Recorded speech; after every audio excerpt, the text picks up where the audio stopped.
सुप्रभात देवियों और सज्जनों, मैं कर्नल सोफिया कुरैशी और मेरे साथ विंग कमांडर व्योमिका सिंह आज आपको 6 से 7 मई 2025 की रात 1:05 से 1:30 बजे के बीच भारतीय सशस्त्र बलों द्वारा अंजाम दिए गए ऑपरेशन सिंदूर के बारे में जानकारी देंगे। ऑपरेशन सिंदूर 22 अप्रैल को पहलगाम में हुए विभत्स आतंकवादी हमले के शिकार मासूम नागरिकों व उनके परिवारों को न्याय देने के लिए लॉन्च किया गया था। इस कार्रवाई में 9 टेररिस्ट कैंप्स को टारगेट किया गया और पूरी तरह से इसे बर्बाद किया गया। पाकिस्तान में पिछले 3 दशकों से टेरर इंफ्रास्ट्रक्चर का निर्माण हो रहा है। इसमें recruitment, indoctrination centres, training areas व लॉन्च पैड शामिल थे, जो पाकिस्तान और पाक अधिकृत जम्मू कश्मीर POJK दोनों में फैले हैं। Operation Sindoor was launched by Indian Armed Forces to deliver justice to the victims of Pahalgam terror attack and their families. 9 terrorist camps were targeted and successfully destroyed. Over the last 3 decades, Pakistan has systematically built terror infrastructure. It is a complex web of recruitment and indoctrination centers, training areas for initial and refresher courses, and launch pads for handlers. These camps are located both in Pakistan as well as Pakistan-occupied Jammu and Kashmir areas. Some of the well-known training camps are located, as you can see on the screen. They are distributed from Savai Nala in the north, counting to approximately 21, ending at Bhagalpur to the south. इन लक्ष्यों का चयन विश्वसनीय intelligence सूचनाओं के आधार पर हुआ ताकि आतंक गतिविधियों की रीढ़ तोड़ी जा सके, और यह खास ध्यान दिया गया कि निर्दोष नागरिकों और सिविलियन इंस्टॉलेशन को नुकसान न पहुंचे। The selection of these targets for Operation Sindoor was based on credible intelligence inputs and role of these facilities in perpetrating the terror activities. The locations were so selected to avoid damage to civilian infrastructures and loss of any civilian lives. This was done with due diligence, and the camps selected for targeting and their engagement will now be shown to you one by one. POJK के target मैं आपको बताना चाहूंगी। सबसे पहले सवाई नाला camp Muzaffarabad, जो कि POJK के लाइन ऑफ कंट्रोल से 30 किलोमीटर दूर है। यह एक लश्कर-ए तौयबा का ट्रेनिंग सेंटर था। 20 अक्टूबर 2024 सोनमर्ग, 24 अक्टूबर 24 गुलमर्ग, 22 अप्रैल 2025 पहलगाम, इन हमलों के आतंकियों ने यहीं से प्रशिक्षण लिया था।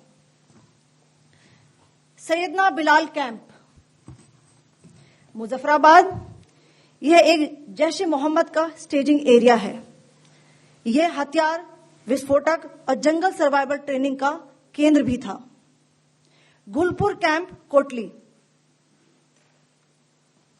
यह LOC से 30 किलोमीटर दूर था। लश्कर ए तौयबा का बेस था, जो रजौरी, पुंछ में सक्रिय था। 20 अप्रैल 2023 को पुंछ में और 9 जून 2024 को तीर्थ यात्रियों के बस हमले में यहीं से आतंकी को ट्रेन किया गया था।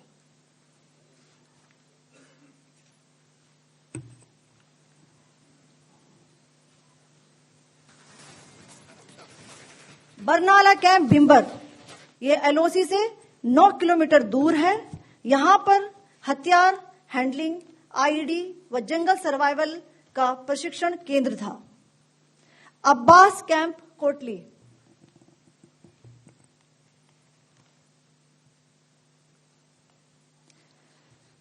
यह LOC से 13 किलोमीटर दूर है। लश्कर ए तौयबा का फिदाइन यहां तैयार होता था। इसकी कैपेसिटी 15 टेररिस्ट को ट्रेन करने की थी।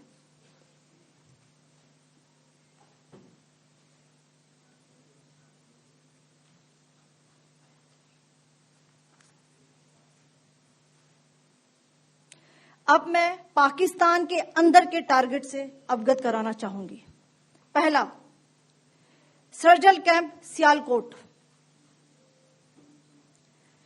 यह अंतर्राष्ट्रीय सीमा से 6 किलोमीटर की दूरी पर है, सांबा कठुआ के सामने।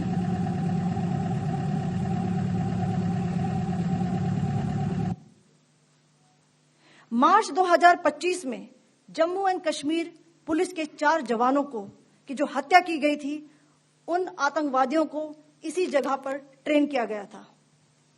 दूसरा, महमूना जाया कैंप सियालकोट। यह 18 से 12 किलोमीटर आईबी से दूर था। हिजबुल मुजाहिदीन का बहुत बड़ा कैंप था। यह कठुआ जम्मू क्षेत्र में आतंक फैलाने का नियंत्रण केंद्र था। पठानकोट एयरफोर्स बेस पर किया गया हमला भी इसी कैंप से प्लान और डायरेक्ट किया गया था। मरकज ताइबा मुरीद के, यह आईबी से 18 से 25 किलोमीटर दूरी पर है। 2008 के मुंबई हमले के आतंकी भी यहीं से प्रशिक्षित हुए थे। अजमल कसब व डेविड हेडली भी यहां ट्रेन हुए थे।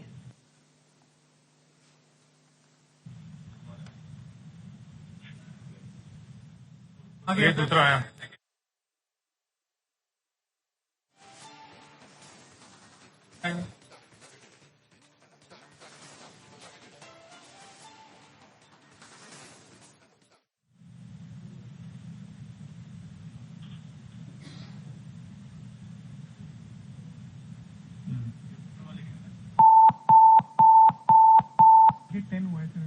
टारगेट 10 हुआ, एंक्लोजर सेम ही है। 7 it is hit the target. हाँ हाँ।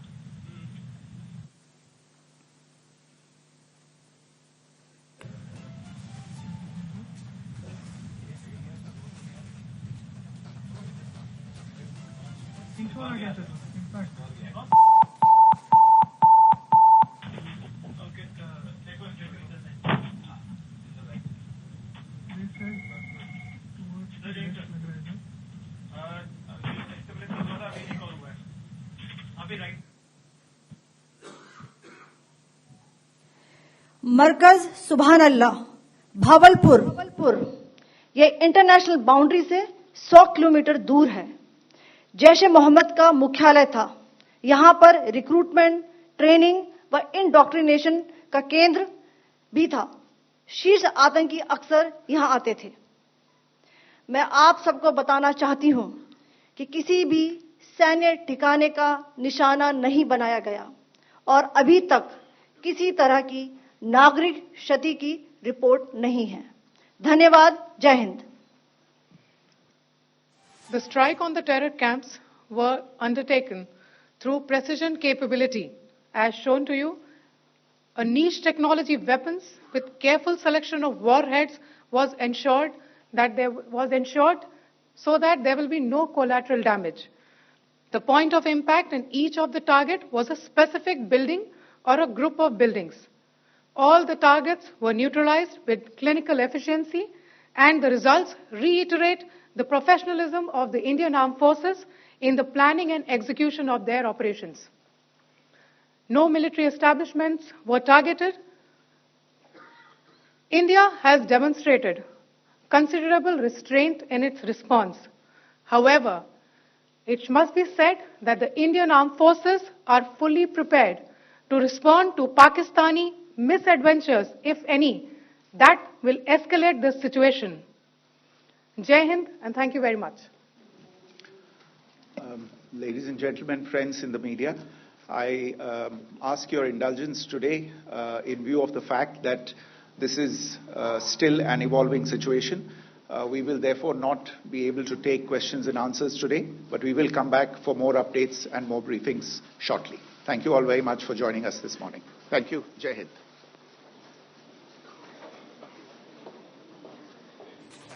विदेशांग कार्यदर्शी Vikram Mishra, lieutenant colonel Sofia Qureshi, wing commander Bhimika Singh,